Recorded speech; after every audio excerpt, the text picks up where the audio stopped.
जय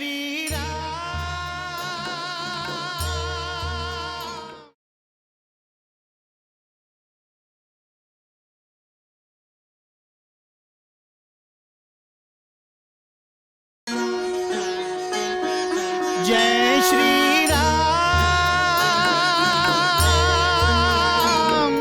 जय जय श्री राम।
श्री राम जय राम जय जय राम, श्री राम जय राम जय जय राम, श्री राम जय राम जय जय राम।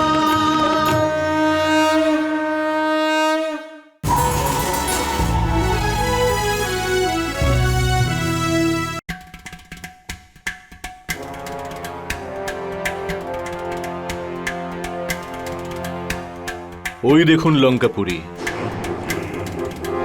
স্বর্ণ দ্বারা নির্মিত এই লঙ্কাপুরী এ তো ইন্দ্রপুরীর থেকেও অনেক বেশি সুন্দর। কিন্তু জ্যেষ্ঠ, এই কদিন আগেই তো হনুমান লঙ্কা পুড়িয়ে ছারখার করে দিয়েছিল, কিন্তু এ তো সৌমিত্র, এ হলো মায়ানগরী। রাবণের আদেশে বিশ্বকর্মা এটাকে আবার দুদিনেই পুনর্নির্মাণ করেছে। প্রভু, ওই হলো লঙ্কার পূর্ব দ্বার, আর ওটাই প্রধান প্রবেশ দ্বারও বটে।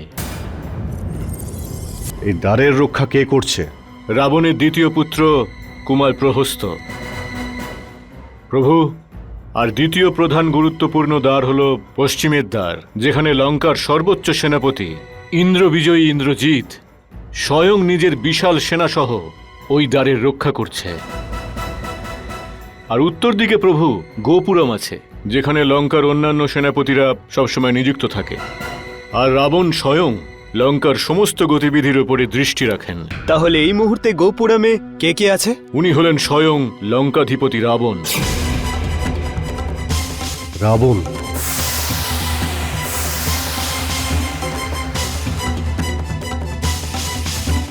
তাহলে এই রাবণ?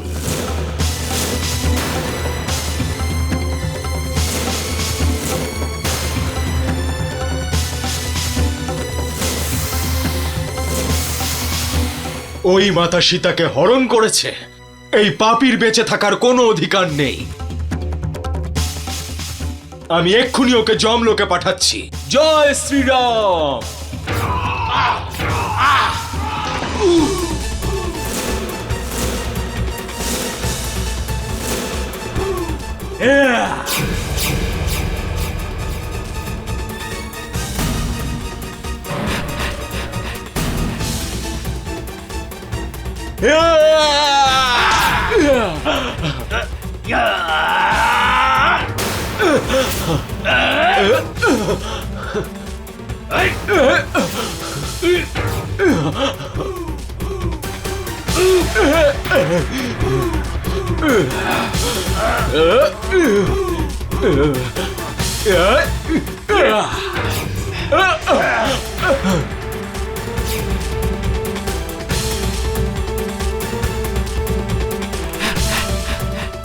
বানর, আনন্দ পেয়েছ? যাও।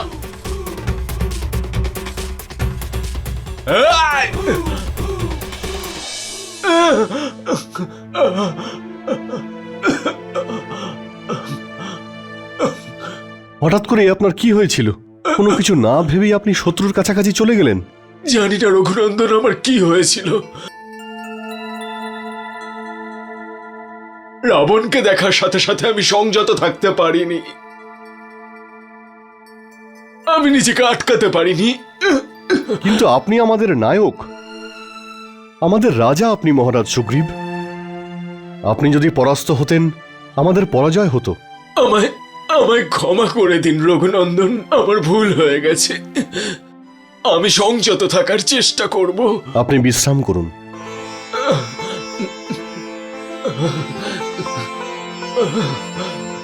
মাতা ত্রিজটা, বানররাজ সুগ্রীব ওই দুষ্ট রাবণকে বুঝিয়ে দিয়েছে যে লঙ্কা অভেদ্য নয়, লঙ্কা ভেদ করা সম্ভব। সেই রকম নিজেকে অমর বলে মনে করা রাবণকে মৃত্যু আলিঙ্গন করতে পারে। এটা তো হওয়ারই ছিল মাতা, যেটা লঙ্কাবাসী অসম্ভব বলে মনে করেছিল। হে প্রভু, এ কেমন অঘটন ঘটছে! ওই দিন ওই মায়াবী তীর এসে লঙ্কেশের মাথার মুকুট ফেলে দিয়ে চলে গেল, আর আজ সোজা মহারাজের উপর আক্রমণ। কে ছিল সে? ওনার নাম সুগ্রীব মহারানী। আপনার পিতা এই সময় লঙ্কায় এসেছেন। যদি আপনার পিতা দশাননকে ঠিক আর ভুলের পার্থক্য বোঝাতে পারেন, তাহলে হয়তো যুদ্ধই শুরু হবে না। এটা তো দানব সমাজের গর্বের বিষয়। যার যতজন পত্নী থাকবেন তাকে ততই বৈভবশালী আর বলবান মনে করা হবে। যদি দশানন সীতাকে বিবাহ করতে চান, তাতে এর মধ্যে কোনো দোষ নেই। কিন্তু পিতা, সীতা দশাননকে চায় না। তবে তোমার দুঃখের কারণ কি পুত্রী? সীতার প্রতি মোহ। দশাননের হৃদয়ে সীতার প্রতি যে মোহ, তা আমার সতীর নয়, তা আমার স্বামীর মৃত্যুর কারণ হতে চলেছে। হ্যাঁ পিতা, ও আমায় বিধবা করেই ছাড়বে। দশাননের বুদ্ধি এখন আর কাজ করছে না। অহংকারে উনি পুরো নিমজ্জিত হয়ে আছেন। উনি কারোর কথা শুনছেন না পিতা, ওনাকে বোঝান আপনি। ওনার যাতে কোনো ক্ষতি না হয়, আপনি আমার স্বামীকে রক্ষা করুন পিতা। শান্ত হও পুত্রী, শান্ত হও। আমি আমার দিক থেকে সম্পূর্ণ চেষ্টা করব যাতে দশানন এই চিন্তা ত্যাগ করেন। যখন যুদ্ধের মন্ত্রণা হবে, সাধারণ সভাসদরা সভায় উপস্থিত থাকবে, সেটার প্রয়োজন নেই। যুদ্ধের মন্ত্রণা গুপ্ত থাকবে। সেই জন্য কেবল সৈন্য সঞ্চালক, সেনাপতি, মুখ্য গুপ্তচর আর বিশেষ মন্ত্রীগণ উপস্থিত থাকবে।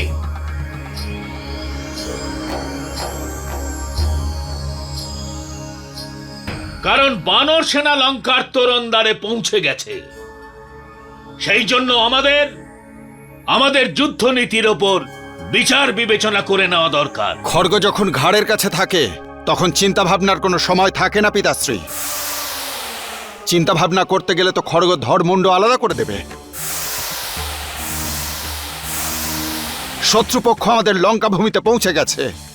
এই সময় শুধু একটাই সিদ্ধান্ত নিতে হবে যে কিভাবে তাদের পরাজিত করে সমুদ্রের ওপারে ছুঁড়ে ফেলা যায়। আপনি শুধু আমায় আজ্ঞা দিন পিতাশ্রী, যে আমি ওই বানর সেনাদের ওপর কখন প্রহার করব। আমাদের প্রহার এই প্রথম হবে না ইন্দ্রজিৎ। কিন্তু পিতাশ্রী, আমাদের এই নীতি প্রয়োগ করতে হলে ততদিনে পিঁপড়ের পাখা গজিয়ে যাবে। পাখা গজানোটাই পিঁপড়ের মৃত্যুর সংকেত দেয় ইন্দ্রজিৎ। পিতাশ্রী, আমাদের আদেশ দিন, আমরা ওই পিঁপড়েগুলোকে শেষ করে দিয়ে আসি। সেই সময়ও আসবে নিরন্তক। এখন আমাদের এই ব্যূহ রচনা অনুসারে আমাদের নিয়ন্ত্রিত জায়গায় থাকতে হবে। ওরা লঙ্কায় প্রবেশ করতে পারবে না, কিন্তু লঙ্কাতে প্রবেশ করবার প্রচেষ্টা ওরা নিশ্চয়ই করবে। ওরা নিজেদের রচনা করা ব্যূহতেই ফেঁসে গেছে। পেছনে অতল সমুদ্র, সামনে লঙ্কার অভেদ্য প্রাচীর। আর মাঝখানে সুপ্রশস্ত শুষ্ক ভূমি, জলহীন বনপ্রান্তর। সেনাবাহিনীর জন্য খাদ্যেরও প্রয়োজন। আমাদের এই সমস্ত পরিস্থিতিতে মোকাবেলা করবার ক্ষমতা রাখতে হবে। আত্মসুরক্ষার ব্যবস্থার উপরেও আমাদের পুরো নজর রাখতে হবে। ইন্দ্রজিৎ সর্বোচ্চ সেনাধ্যক্ষের পদ সামলানোর দায়িত্ব নেবে। আমি প্রতিজ্ঞা করছি যে সর্বোচ্চ সেনাধ্যক্ষের পদের প্রতিষ্ঠার ওপর আমি বেঁচে থাকতে কোনো আঁচ লাগতে দেব না। আর লঙ্কার হিতের জন্যে নিজের জীবনকেও শেষ করে দিতে পারি। উত্তম, অতি উত্তম। মহারাজ সুগ্রীব আর হনুমান, আপনারা পরিকল্পনা করুন যাতে সূর্যোদয় হতেই আমাদের সেনারা তাদের নিজেদের স্থানে দৃঢ় থাকে। যথাজ্ঞা রঘুনন্দন। জয় শ্রী রাম।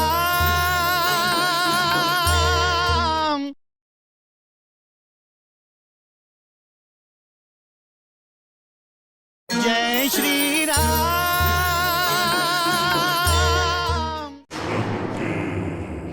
ওই দুষ্ট রাবণ চাইলে যত খুশি সুরক্ষা বলয় সৃষ্টি করুক না কেন, ওর মৃত্যুকে উপেক্ষা করতে পারবে না মাতা। এবার কোনো সুরক্ষা বলয় রঘুনন্দনের আক্রমণ আটকাতে পারবে না মাতা ত্রিজটা। লঙ্কা আর রাবণের বিনাশ এখন নিশ্চিত। রঘুনন্দন আর সৌমিত্র নিক্ষেপ করা প্রত্যেকটা বাণ এবার রাবণের পরাজয়ের গাথা লিখবে। পবনপুত্র হনুমানের গদার আঘাতে দুষ্ট পাপী রাবণের সাম্রাজ্য ভেঙে যাবে। মূর্খ রাবণ এখন তার সাম্রাজ্যের সুরক্ষার কথা ভাবছে। এখন ওর সুরক্ষার ব্যাপারে কে ভাববে? রঘুনন্দনের তীক্ষ্ণ বাণ থেকে এখন রাবণের সুরক্ষা কে করবে? রাবণের পতন এখন নিশ্চিত মাতা ত্রিজটা। রাবণের পতন এখন নিশ্চিত। প্রভু শ্রীরামের জয় হোক। প্রভু, রাবণ লঙ্কায় দুর্গের সুরক্ষার প্রস্তুতি শুরু করে দিয়েছে। আমার এই আমাত্যগণ পক্ষীর রূপ ধারণ করে শত্রু সেনা নিরীক্ষণ করতে লঙ্কায় গিয়েছিল। আর ওদের কথা অনুযায়ী আজকে রাবণ আর সুগ্রীবের মল্লযুদ্ধের পরে তৎক্ষণাৎ রাজ দরবারে মন্ত্রীদের ডেকে একটা সভা করা হয়, আর তাতে রাবণ দুর্গের সুরক্ষা আরো দৃঢ় করে দিয়েছে। আপনারা সবাই বসুন।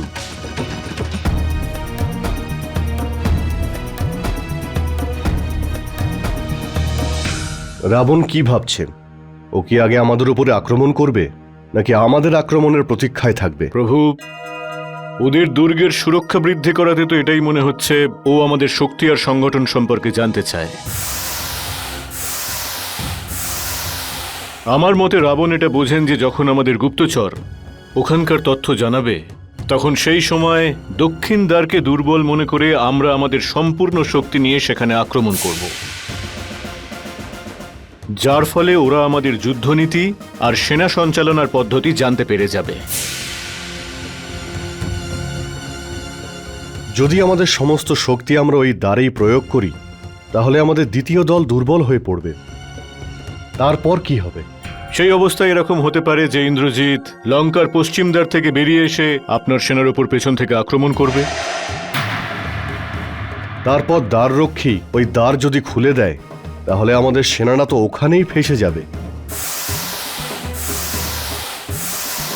কিন্তু জ্যেষ্ঠ, যদি আমাদের আক্রমণ এতটা তীব্র আর গতিশীল হয়, ইন্দ্রজিতের দ্বার ভেঙে ফেলার পূর্বেই যদি দক্ষিণের দ্বার ভেঙে ঢুকে যাই, তাহলে কি আমরা নগর অধিকার করতে পারবো না? না। কেন? তার কারণ হলো নগরের একদম মাঝখানে দশাননের আরেকজন প্রধান সেনাপতি বিলবাক্ষ নিজের বিশাল সেনাসহ এইরকম সুযোগেরই অপেক্ষা করছে। আর এইরকম পরিস্থিতিতে আমাদের সেনাদল 3 দিক থেকেই ঘিরে যাবে। এর অর্থ হলো যতক্ষণ না আমরা দুটো বা তার বেশি দ্বারকে একসঙ্গে না ভাঙছি, আমাদের এগোনো উচিত হবে না। আমারও এটাই অভিপ্রায় প্রভু। মিত্র,